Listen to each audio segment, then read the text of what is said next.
निकालेंगे कलाम लूका 4 उसका 5। आज मैं चाहता हूं ध्यान से प्रभु के कलाम को सुनेंगे। तब शैतान उसे ले गया और उसको पल भर में जगत के सारे राज्य दिखाए और उससे कहा, मैं ये सब अधिकार और इनका वैभव तुझे दूंगा, क्योंकि वह मुझे सौंपा गया है और जैसा चाहता हूँ उसी को दे देता हूँ।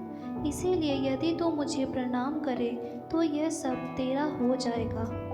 यीशु ने उसे उत्तर दिया, लिखा है, तू प्रभु अपने परमेश्वर को प्रणाम कर और केवल उसी की उपासना कर। हालेलुया। यहाँ पे शैतान कहता है कि सारा जगत का राज्य, सब अधिकार, इनका वैभव ये मुझे सौंपा गया है।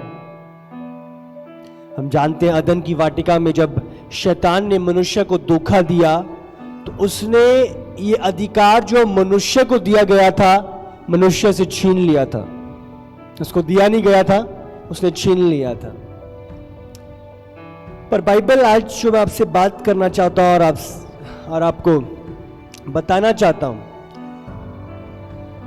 5 में जब हम पढ़ते हैं, तब शैतान उसे ले गया और उसको पल भर में जगत के सारे राज्य दिखाए।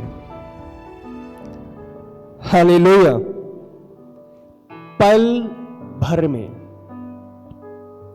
कितना टाइम होता है पल भर में? और क्या पल भर में हम उठाए जाएंगे? Within an twinkling of an eye, पलक झपकते ही हम उठाए जाएंगे। तो यहां पे हम बात करके मैंने ऐसा कर दिया।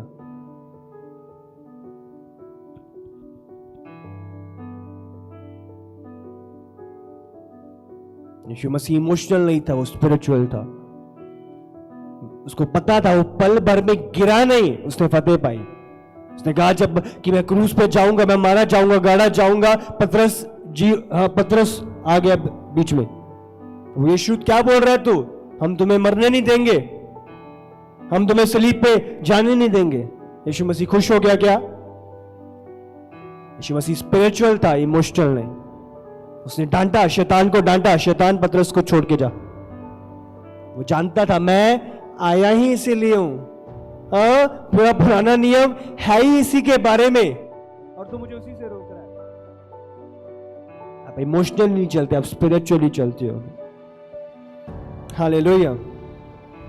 प्रभु चाहता है आज हम इस सारी चीजों को जानते हुए अपनी तैयारी बनाए रखें, अपनी और अपने परिवार की, अपने बच्चों की।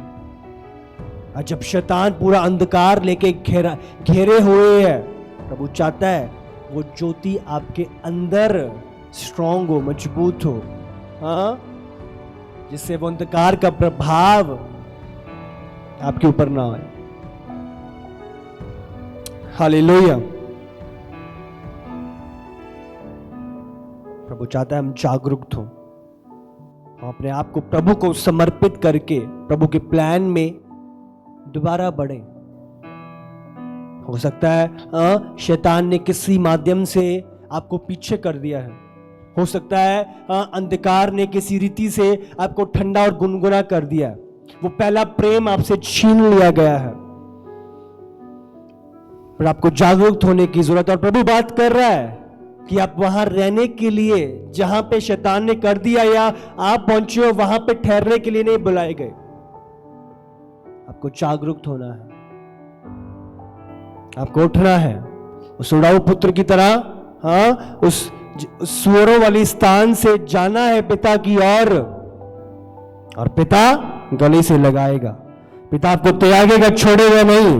पिता आपको दोबारा खड़ा करेगा, गले से लगाएगा और अपनी उत्तम योजना में वापस लेके आएगा। हालेलुया। हम शिकार ना बने शैतान का, बट हम जीत हासिल करें शैतान के ऊपर। आमीन। कितने लोग समझ रहे हैं? हालेलुया। शमशोन ने अपनी सामर्थ खो दी थी, अपना वैभव खो दिया था, अपना प्रभाव, सब कुछ खो दिया था, अपनी आंखें खो दी। जो फिलिस्ती जो कामते थे आज उसको मजाक बना रहे हैं। उसका ठट्ठा बना रहे हैं, उसको एक बड़े से उनका फिलिस्तियों का एक मंदिर था, वहां पे उन्हें लाया गया, उसे चेन में बांधा हुआ। हाँ, एक छोटा सा बच्चा चेन पकड़ के उसे कुत्ते के समान खींच रहा है, उसके ऊपर थूक रहे हैं लोग, फेंक रहे हैं चीजें, मजाक बना रहे हैं, ठट्ठा कर रहे हैं शिमशोन का। बट पल भर, मैं आपको उसकी पल भर की ताकत समझा रहा हूं। बाइबल में लिखा है वो निर्बल नहीं हुआ, हाँ वो गिर नहीं गया। उसने कहा कि तूने पाप किया, तब उसने माना। ध्यान दे, वो एक राजा था और नथान एक भविष्यवक्ता था। वो उसे डांट सकता था, उसे ताड़ना दे सकता था, उसे बोल सकता था तेरी हिम्मत कैसे हुई, हाँ मुझ राजा के ऊपर इल्जाम